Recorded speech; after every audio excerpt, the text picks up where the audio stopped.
이 시간 함께 하나님 말씀 같이 보시겠습니다. 오늘 우리에게 주신 하나님의 말씀 사도행전 3장 11절에서 16절까지의 말씀입니다. 제 성경으로 신약 191면에 있습니다. 사도행전 3장 11절에서 16절까지의 말씀입니다. 나은 사람이 베드로와 요한을 붙잡으니 모든 백성이 크게 놀라며 달려나아가 솔로몬의 행각이라 불리우는 행각에 모이거늘 베드로가 이것을 보고 백성에게 말하되 이스라엘 사람들아 이 일을 왜 놀랍게 여기느냐 우리 개인의 권능과 경건으로 이 사람을 걷게 한 것처럼 왜 우리를 주목하느냐 아브라함과 이삭과 야곱의 하나님 곧 우리 조상의 하나님이 그의 종 예수를 영화롭게 하셨느니라. 너희가 그를 넘겨주고 빌라도가 놓아 주기로 결의한 것을 너희가 그 앞에서 거부하였으니 너희가 거룩하고 의로운 일을 거부하고 도리어 살인한 사람을 놓아주기를 구하여 생명의 주를 죽였도다. 그러나 하나님이 죽은 자 가운데서 그를 살리셨으니 우리가 이 일의 증인이라. 그 이름을 믿음으로 그 이름이 너희가 보고하는 이 사람을 성하게 하였나니 예수로 말미암아 난 믿음이 너희 모든 사람 앞에서 이같이 완전히 낫게 하였느니라. 아멘. 오늘 이 태어나면서부터 못 걷게 된 이 사람이 자리에서 일어난 이 기적 사건은 장소를 이제 옮겨서 계속됩니다. 성문 밖에서 이제 성전 안 솔로몬 행각이라는 장소로 들어와서 스토리를 이어가고 있는 것입니다. 장소로 이동한다는 이 장소가 이동된다는 것은 매우 의도적입니다. 장소를 이동시킨 것이죠. 오늘 사실 베드로가 설교할 때 성문 앞에서 설교해도 되죠. 그런데 하나님은 이들을 안쪽으로 이동시키십니다. 분명한 의도가 있다는 것이죠. 그 의도는 무엇이냐? 13절에 나오는 말씀처럼 아브라함과 이삭과 야곱의 하나님으로만 가득 찬 이 유대인들의 성전 안에 예수 그리스도의 이름을 선포하기 위해서입니다. 이게 참 하나님의 의도이신 겁니다. 파격적인 것입니다. 유대인들 앞에서 감히 예수의 이름이라니 참 이것은 매우 파격적인 것입니다. 유대인들에게 하나님은 아브라함과 이삭과 야곱의 하나님밖에 없습니다. 이들에게 있어서 하나님은 누구신가? 어떤 분이신가? 했을 때 이들의 하나님은 아브라함, 이삭, 야곱 그리고 그 전통과 명맥 안에 같이 있는 나의 하나님 자기 자신들의 하나님이 전부인 것입니다. 그런 믿음과 그런 생각으로 가득 차 있는 이들에게 베드로가 말합니다. 13절 아브라함과 이삭과 야곱의 하나님 곧 우리 조상의 하나님이 그의 종 예수를 영화롭게 하셨느니라. 아멘. 놀라운 선포죠. 너희들이 믿는 그 야훼 하나님께서 예수를 영화롭게 하셨느니라. 너희들이 믿는 하나님은 어떤 하나님이시냐? 바로 예수를 이 땅에 보내셨고 그 예수를 영화롭게 하신 하나님이시다. 똑바로 보라 말이죠. 14절 15절은 더욱 파격적입니다. 너희가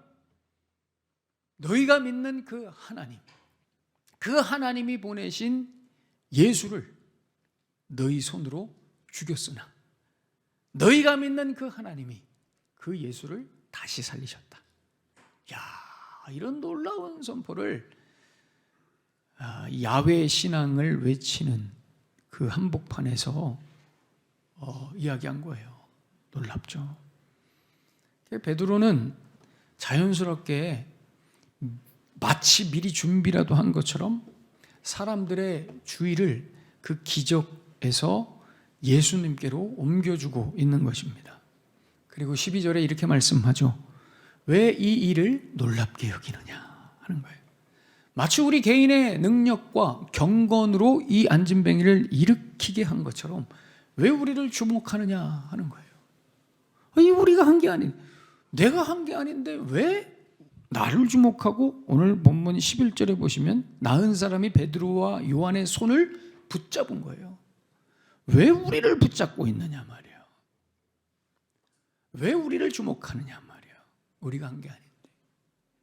여러분, 이 베드로의 반문은 지금 우리의 사역 현장에도 동일하게 적용되어야 하는, 나타나야 하는 그런 이야기입니다.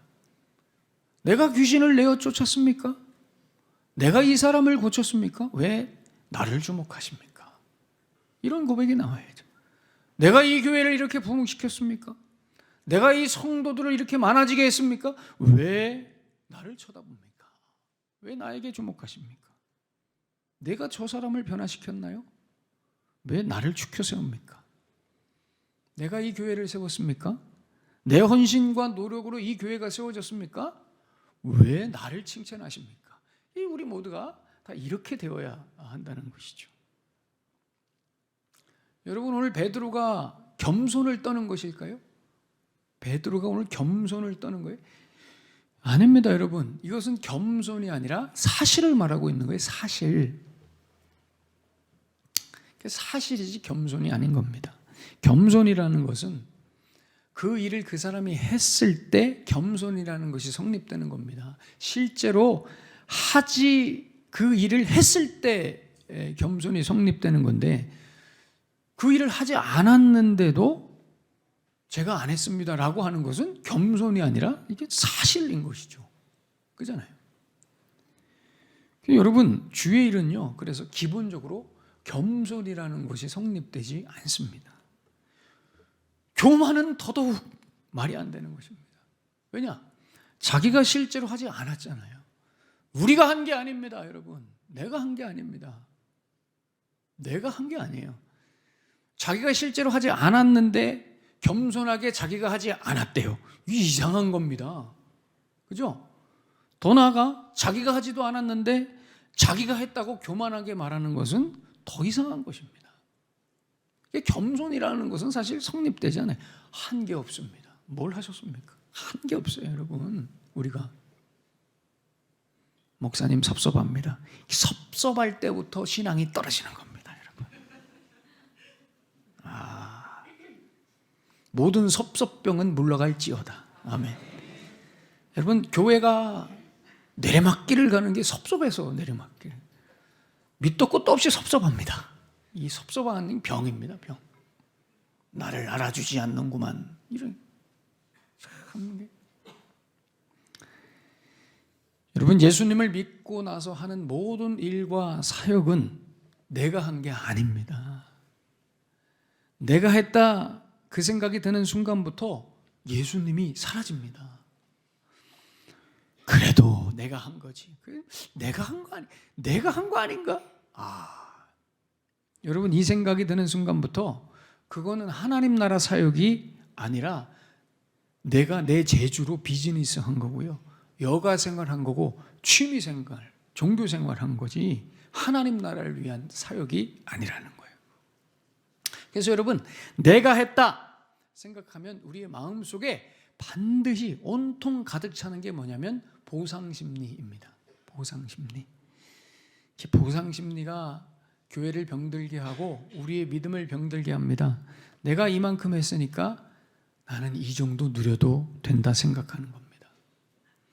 내가 이만큼 여기까지 이렇게 만들었으니까, 내가 만들었으니까 이 정도는 내가 가져가도 된다고 생각하는 것이죠.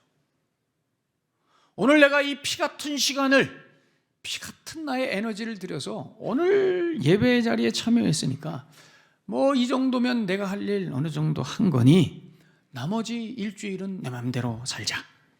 이거는 참 안타까운 보상심리의 일종입니다. 이것들이 다 전부 내가 했다, 내가 헌신했다, 내가 교회에 나와줬다 하는 데서 온 보상심리라는 것이죠. 여러분, 교회는 나와주는 곳이 아닙니다. 교회는 나와주는 곳이 아닙니다. 어떻게 하나님 앞에 그런 생각을 할 수 있겠습니까? 내가 나와줘서 이게 참. 그러니 나와주니 나머지 시간들은 내가 마음대로 사용하는 것입니다. 이게 참. 그래서 여러분, 성령 충만하지 않으면 늘 이 말이에요. 내가 했지, 내가 했어, 내가 해줬어, 내가 나와줬어. 성령 충만하지 않으면 늘 내가 해준 거예요. 한 거고. 근데 성령 충만하면 전혀 내가 한 게 아니에요. 내가 한 게 아니에요. 성령 충만과 성령 충만 아닌 걸 여러분들이 구분하셔야 됩니다. 그래서 오늘 본문에서 중요한 포인트죠. 안진뱅이를 일으킨 것이 성령 충만이 아니라, 안진뱅이를 일으킨 것은 내가 한 게 아니라 예수께서 하셨다라고 말하는 것이 성령 충만인 것입니다. 사람들은 거꾸로 이해하죠. 성령 충만을 귀신 내쫓고 병자들을 고치고 이게 성령 충만이라고 생각해요. 여기에 다 속는 것입니다. 무슨 신령한 능력만 보이면 아주 그냥 그게 성령 충만이라고 생각해요. 여러분, 그런 건 성령 충만 아닙니다. 기적 보이면 성령 충만 아니라고요. 성령 충만은 뭐라고요? 그거 내가 한 거 아닙니다. 왜 나를 주목하십니까? 그거 제가 한 거 아닙니다. 이게 성령 충만이라고요. 요즘 이 시대가 너무 이런 것에 쫓아다니고 추앙하고 축켜 세우고 부들부들 떨고 막 그냥 무슨 카드를 막 입김에 불어넣어서 훅 날려주면 막 그걸 받아가지고 막 그냥 무슨 무당도 아니고 나는 이 참 뭐 손수건 바람 불어서 넣어주면은 그걸 가지고 막 성령의 능력을 막 받은 것처럼 참. 목사님 저는 그런 거 본 적 없는데요. 보지 마십시오. 그런 거 보지 마시고 쫓아다니지도 마시고. 유튜브 때문에 성도들의 신앙이 너무 병들고 있습니다. 그런데 쫓아다니지 마시고 이런 거 사지 마시고. 금요일 날 우리 이한준 전사님이 보여줘가지고 내가 너무 깜짝 놀라가지고 다시 한번 보여드립니다. 금요 기도회 때 우리 이한준 전사님 출처를 분명히 제가 밝힙니다. 이한준 전사님이 설교하는 성령티 가격 13만 원입니다. 여러분, 왜 13만 원이에요? 이거 입으면 성령이 당신을 도우시고 평안을 주시고, 그리고 이 티셔츠를 만든 그 사람이 안수했기 때문에, 입김을 불어넣었기 때문에 이 티셔츠가 능력이 있다는 거예요. 웃는 게 바람직한 겁니다. 우리가 지금 저걸 보고 이게 무슨 정신 나간 인간들이야 이러면서 웃어야지 정상인 겁니다. 여러분, 지금 저걸 사겠다고 그냥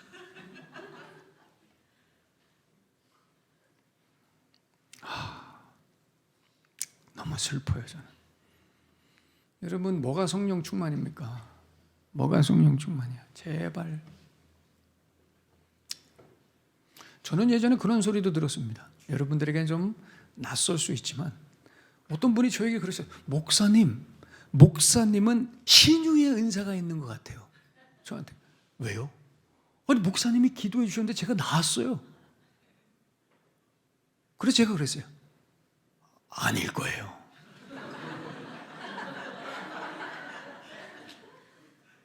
중간에 다른 분이 기도해서 그분 때문에 나았을 거예요. 그런 얘기 하지 마세요. 무서워요. 그런 얘기 하는 분들 저는 무서워요.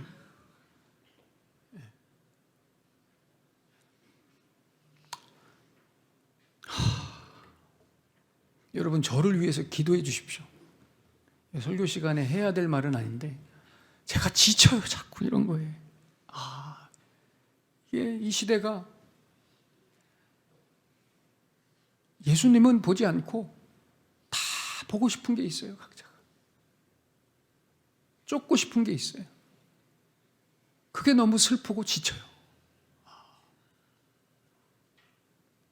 뭐가 성령 충만이라면? 나 쳐다보지 마십시오. 왜 우리를 주목합니까? 예수님이 하셨습니다. 이게 성령 충만이잖아요. 여러분, 이게 왜 성령 충만이냐면, 성령은 예수님의 이름을 영어롭게 하는 목적으로만 일하십니다. 애우셔야 됩니다. 보여주세요. 성령의 유일한 목적은 예수 그리스도의 이름을 영어롭게 하기 위해서만 역사하신다고요. 다른 걸로는 역사하지 않으세요. 오직 예수님의 이름을 영화롭게 하는 데만 목적이 있어요. 그럼 왜 예수님의 이름만 영화롭게 하시느냐? 그래야 하나님이 영광 받으시니까요. 그러니까 하나님은 오직 예수님을 통해서만 영광 받으세요. 연말 시상식에서 대상 탔다고 하나님 앞에 영광 돌립니다. 영광 받으시죠. 그런데 그분이 대상 탄 걸 영광 받으시는 게 아니라 그분이 믿는 예수님 때문에 영광 받으시는 거예요. 우리가 오해합니다. 하나님은 예수님으로만 영광 받으세요. 예수님도 어떤 예수님? 기적을 베푸시고 죽은 자를 살리시고 이런 예수님으로 영광 받지 않으세요. 하나님은 오로지 십자가에서 죽고 부활하시고 승천하신 예수님만 영광 받으세요. 베드로는 이걸 간파한 것이죠. 안진뱅이를 일으킨 것은 자기 능력, 자기 경건이 아니라 예수 이름을 영화롭게 하시기 위한 하나님의 일이라는 것을 간파했습니다. 그 증거가 무엇일까요? 그렇습니다. 뒤에 사도행전 4장 3절에 보시면 베드로와 요한이 감옥에 갇히는 사건이 나오죠. 이게 바로 증거입니다. 목사님, 그게 어떻게 증거입니까? 증거죠. 여러분 생각해 보십시오. 이게 자기가 한 것이 아니라 하나님이 그 일을 하셨다. 나는 이 일과 무관하다. 이 일의 증거가 뭐라고요? 감옥에 갇히는 거라고요. 왜요? 안진뱅이를 일으킨 사람이 그게 자기 능력이라 하면 감옥에 갇히겠습니까, 여러분? 어떻게 감옥에 갇힙니까? 안진뱅이를 일으킨 사람이 어떻게 감옥에 갇히겠냐고요. 기적으로 그걸 다 걷어내겠죠. 감옥에서 나오겠죠. 그죠? 여러분, 이런 포인트를 주목하셔야 됩니다. 안진뱅이를 일으킬 정도의 능력 있는 사람은 감옥에 갇힐 수 없습니다. 감옥 문화 열려라! 열려야죠. 그러나 베드로는 그렇게 하지도 않았고요. 그렇게 할 수도 없습니다. 왜냐? 그런 능력이 원래 없었으니까요. 그건 예수님이 하신 겁니다. 더 정확하게 말하면 감옥에 들어가 있는 것이 예수님의 이름을 영화롭게 하는 것이기 때문에, 그러니 감옥에 들어가 앉아 있는 겁니다. 바울도 마찬가지죠. 사도행전 20장에 보시면은요, 유두고란 드로아에서 설교할 때 유두고라는 청년이 3층의 창문에 걸터 앉아서 설교를 듣다가 꾸벅꾸벅 졸았어요. 그 내용을 보고 어떤 분들은 아니 말이야, 무슨 설교를 듣는데 졸고 앉아 있어, 뭐 이렇게. 여러분들은 그럴 말할 입장이 아니십니다. 떨어질 수만 없다 뿐이지. 우리 모두는 언제나 떨어질 수 있는 그런. 그러나 여러분, 유두고는요, 왜 그렇게 졸았냐면 하루 종일 노동을 했던 사람입니다. 하루 종일 노동하고 나서 그 저녁에 와서 3층에서 말씀을 듣는 거예요. 그래, 얼마나 졸리겠어요. 계속 졸다가 3층에서 떨어져서 죽었습니다. 베드로가 어떻게 했어요? 당장 1층으로 내려가서 사도행전 20장 10절에서 11절 이렇게 말씀합니다. 바울이 내려가서 그 위에 엎드려 그 몸을 안고 말하되, 죽은 사람 안고 말하는 거예요. 떠들지 말라. 막 주위에서 난리가 난 거예요. 설교 듣다가 떨어져 죽었다고. 이게 무슨 막 난리가 난 거예요. 그러니까 바울이 그 유두고를 안고 하면서 떠들지 말라고. 이 사람이 죽은 게 아니라 자고 있다. 생명이 여전히 그에게 있다 하고 이 사람을 살려서 올라가서 떡을 먹이고. 전 참 이 뒤에 말이 참 무섭더라고요. 살려놓고 오랫동안 곧날이 새기까지 설교하고 말씀 나누고. 굉장히 무서운 대목. 참 재밌는 이게 장면입니다, 여러분. 살렸어요. 여러분, 바울은 죽은 사람도 살렸어요. 그잖아요. 뿐만 아니라 사도행전 14장에 보시면은요, 루스드라에서 오늘 베드로처럼 안진뱅이를 일으킵니다. 귀신을 쫓은 일은 수도 없습니다. 그런데도 여러분, 바울은 병들고 사람들에게 매맞고 감옥에 갇히고 쫓겨나고 결국 로마 감옥에서 순교합니다. 아니 어떻게 죽은 사람도 살리는 사람이 순교를 당합니까? 아니 어떻게 안진뱅이를 일으킨 사람이 사람들에게 맞느냐고요. 생각을 해보세요. 이게 다 무슨 증거예요? 이 사람의 바울의 능력이 아니라는 거예요. 예수께서 하신 일이라는 거예요. 바울의 능력이 아닙니다, 여러분. 베드로와 바울은 아무것도 아니죠. 이 아이러니한 행보의 끝판왕은 예수님이십니다.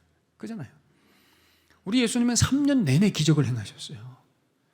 전 팔레스타인 땅에 다 유명하게 사람들이 다 수많은 병자들을 고치시고 나사로를 살리시고 무리를 걸으시고 5천 명이나 되는 사람들을 먹이시고, 이 정도 되면요 여러분, 로마가 아니라 전 세계를 초월적 힘으로 무릎 꿇게 할 수 있죠. 그런데 그런 예수님께서 오늘 본문 13절에서 15절에 있는 말씀처럼 사람들에게 붙잡히고 사람들에게 매맞고 창에 찔리고 사람들 손에 붙잡아서 결국 십자가에서 잔인하게 처형됐단 말이에요. 이런 아이러니가 있느냐 말이에요. 그죠? 왜 이렇게 하셨냐는 거예요. 왜? 그죠? 우리 예수님은 사람들을 굴복시키러 오신 분이 아니에요. 이 사람들을 살리기 위해서 오셨잖아요. 목적이 분명하다고요. 이것이야말로 하나님을 영화롭게 하는 일이며 하나님을 기쁘시게 하는 일이기 때문에 예수님은 기적으로 사람들을 구원하지 않으셨단 말이에요. 누가복음 7장에 보시면 그래서 침례 요한의 제자들과 예수님의 대화가 나오는데요. 한번 보실까요? 누가복음 7장 17절에서 23절. 예수께 대한 이 소문이 온 유대와 사방에 두루 퍼지니라. 기적이 두루 퍼진 거예요. 요한의 제자들이 이 모든 일을 그에게 알리니 요한이 그 제자 중 둘을 보내 죽게 보내어 이르되 오실 그 메시아가 당신입니까? 우리가 다른 메시아를 기다려야 됩니까? 이렇게 가서 물어봐라 하며 그들이 예수께 나와 이르되 침례 요한이 우리의 스승이 우리를 보내어 당신께 여쭈어 보라고 했습니다. 이렇게요. 당신이 오실 메시아가 맞습니까? 아니면 우리가 다른 메시아를 기다려야 됩니까? 하니 마침 그때 예수께서 질병과 고통과 및 악귀 들린 자들을 많이 고치시고 또 많은 맹인들, 보지 못하게 하는 맹인들을 고치셨다. 그리고 나서 예수께서 이렇게 대답하십니다. 예수께서 대답하여 이르시되 너희가 가서 보고 들은 것을 요한에게 알리되 맹인이 보며 못 걷는 사람이 걸으며 나병 환자가 깨끗함을 받으며 귀 먹은 사람이 들으며 죽은 자가 살아나며 가난한 자에게 복음이 전파된다 하라. 누구든지 나로 말미암아 실족하지 아니하는 자는 복이 있도다 하시니라. 아멘. 이게 무슨 말이에요? 침례 요한이 온갖 기적을 베푸신 예수님을 듣고 이분이 진짜 메시아인가 궁금해서 제자들을 보내서 물은 거잖아요. 당신이 메시아입니까? 그러니까 예수님이 뭐라고 말씀하세요? 못 보고 못 듣고 죽어 있는 자들을 구원하기 위해서 내가 왔다. 내가 베푼 모든 기적은 이런 내가 구원하려고 하는 이 일의 일환으로 내가 그 기적을 보여준 것이다. 나는 너희들을 위해서 십자가에서 죽을 것이다. 십자가에서 죽는 나로 말미암아 실족하지 않는 사람은 복이 있을지어다. 그게 무슨 얘기예요? 예수님이 어떤 메시아를 보여주고 계시는 거예요? 기적을 베푸시는 예수님이 아니라 십자가에서 죽는 예수님을 보여주시고 그런 나로 인하여 실족하지 않는 사람들이 복이 있다 이거예요. 사람들은 이해를 못하죠. 아니 저렇게 놀라운 기적을 행하는 사람이 어떻게 십자가에서 죽느냐 말이야. 사람들에게 매맞고. 그러나 여러분 예수님의 목적은 분명합니다. 기적을 보여주시겠다고 오신 게 아니에요. 빵 먹여주시겠다고 오신 게 아니라고요. 병 고쳐주시겠다고 오신 게 아니라고요. 이 땅에 오신 목적은 오로지 하나입니다. 저와 여러분의 그 죄와 무거운 짐을 짊어지시고 십자가에서 대신 처형되시기 위해 오신 줄로 믿습니다. 영원한 멸망과 저주, 영원한 멸망, 저주, 이 저주 가운데 있는 나를 건져내셔서 저 영원한 생명, 영광스러운 하나님의 자녀, 상속자로 살아가게 하시기 위해서 우리 예수님께서 이 땅에 오셔서 죽으시고 부활하시고 승천하셨다. 이런 예수님께 실족하지 않는 사람이 복이 있다. 그래서 여러분 기적이라는 것은 복음이 전파되는 곳에만 기적이 일어납니다. 그리고 하나님의 은혜는 예수님의 이름이 영화롭게 하는 데서만 은혜가 부어지는 것입니다. 그래서 제가 늘 말씀드리죠. 기적을 경험하고 싶으십니까? 하나님의 은혜를 뜨겁게 경험하고 싶으십니까? 그러면 여러분들이 사명의 자리에 있으셔야 됩니다. 복음이 전파되는 것도 아니고 예수 이름이 영화롭게 되는 일이 아닌 곳에는 하나님의 은혜도 성령의 역사도 나타나지 않는다는 겁니다. 자면서 귀신 꿈꾸거나 막 가위 눌리면서 뭐 가끔 그런 일 있잖아요. 그럴 때 우리가 막 꿈속에서 선포하죠. 자, 예수님의 이름으로 명하노니 귀신아 물러가라. 귀신이 하나도 안 물러가죠. 꿈쩍도 안 합니다. 왜요?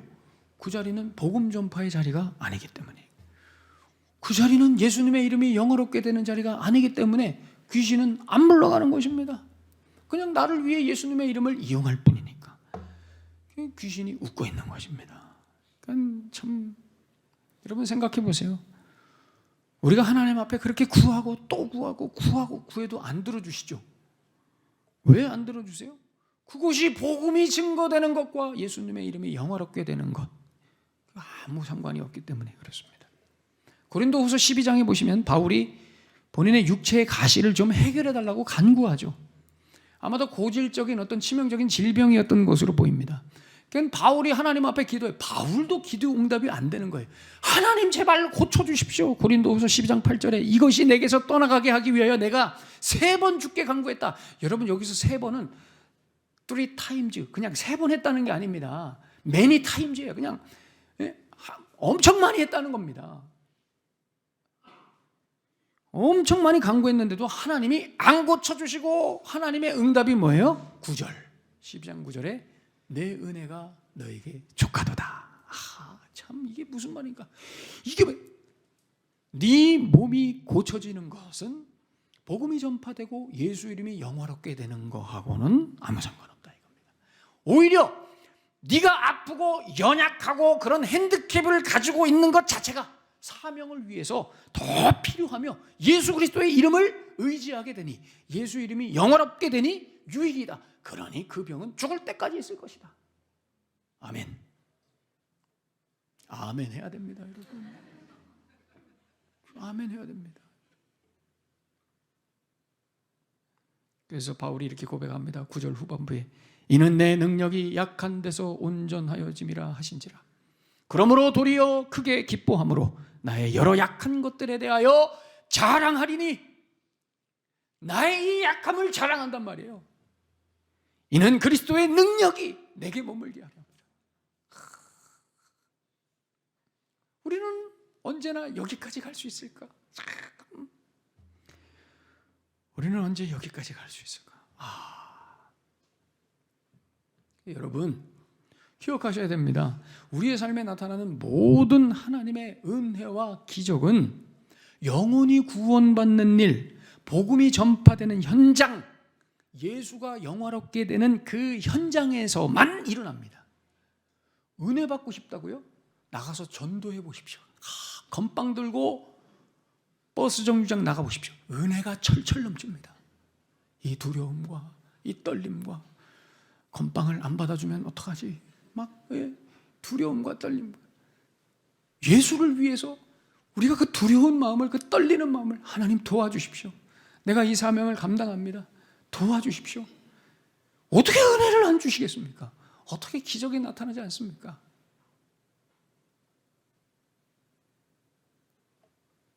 그래서 여러분 초신자들이 은혜를 많이 경험하는 거예요. 여러분 처음 예수 믿을 때 생각해 보세요. 은혜가 철철 넘치죠. 왜요?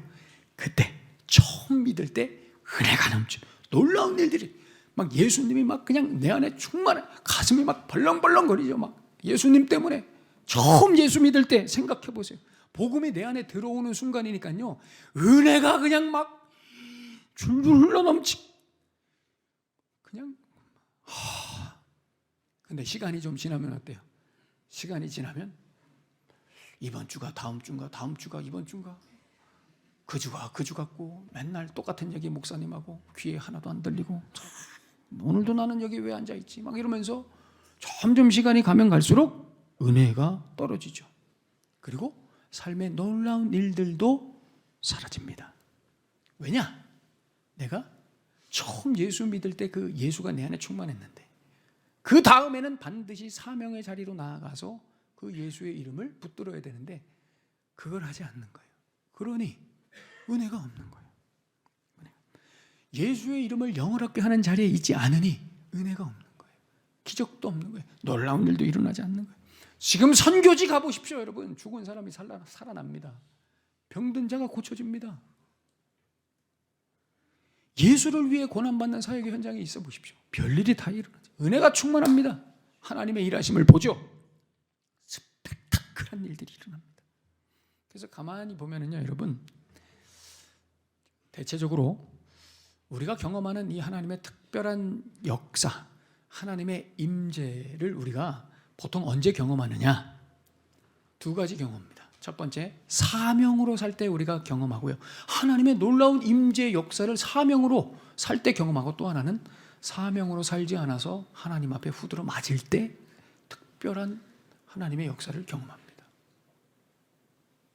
그잖아요. 사실 이 말을 할까 말까 고민 많이 했는데 흐름상 그냥 하게 된 것입니다. 하나님의 역사는, 일하심은 사명으로 살 때와 내가 사명으로 살지 않아서 하나님 앞에 혼날 때입니다. 누가 그래요? 요나가 그랬죠. 요나가.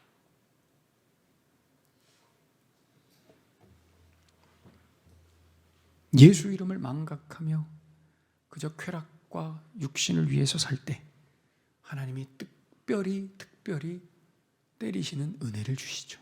그걸 경험하는 거예요. 그래서 여러분, 은혜와 기적은 예수 이름 때문에 오는 것입니다. 오늘 예수 이름으로 성하게 된다는 의미가 바로 이런 의미입니다.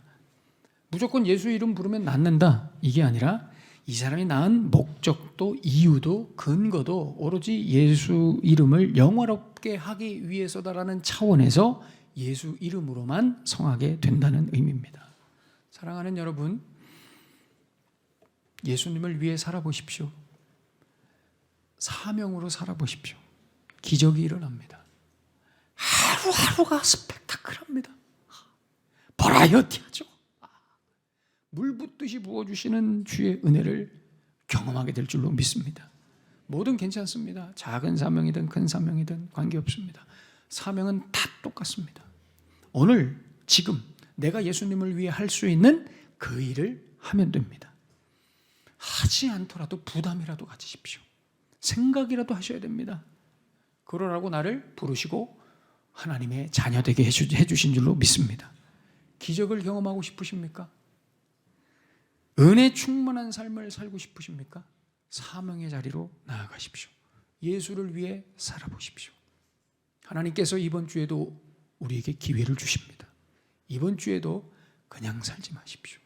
작은 사명이라도 여러분들이 감당하며 사십시오. 그러면 여러분들의 평생의 삶에 은혜와 기적이 넘쳐날 것입니다. 기도하겠습니다.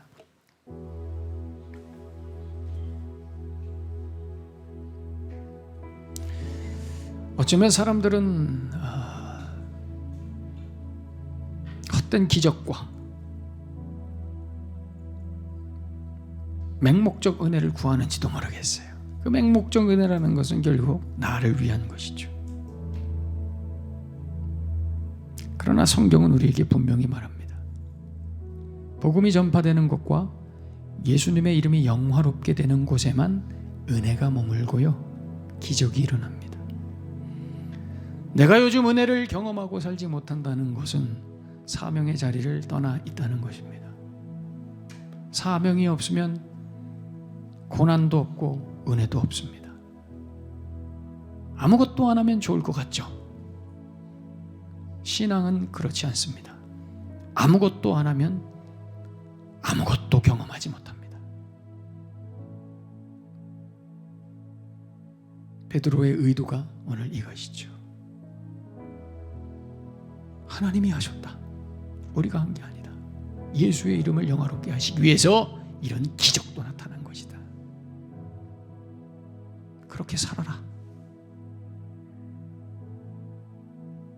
이 시간 주신 말씀 붙들고 기도하실 때 하나님 내게 허락하신 인생, 한 치 앞도 내다볼 수 없는 내 삶, 내일을 보장할 수 없는 내 인생, 허락하시는 대로 작은 사명이라도 붙들고 살아가겠습니다. 그리하여 예수님의 이름을 영화롭게 하는 멋진 인생 살아내겠습니다. 나를 붙들어 주시옵소서. 주신 말씀 가슴에 품으시면서 우리 뜨겁게 기도하겠습니다. 살아계신 하나님 아버지 감사합니다. 오 하나님, 오 하나님, 예수여, 예수여, 예수님의 이름, 예수여.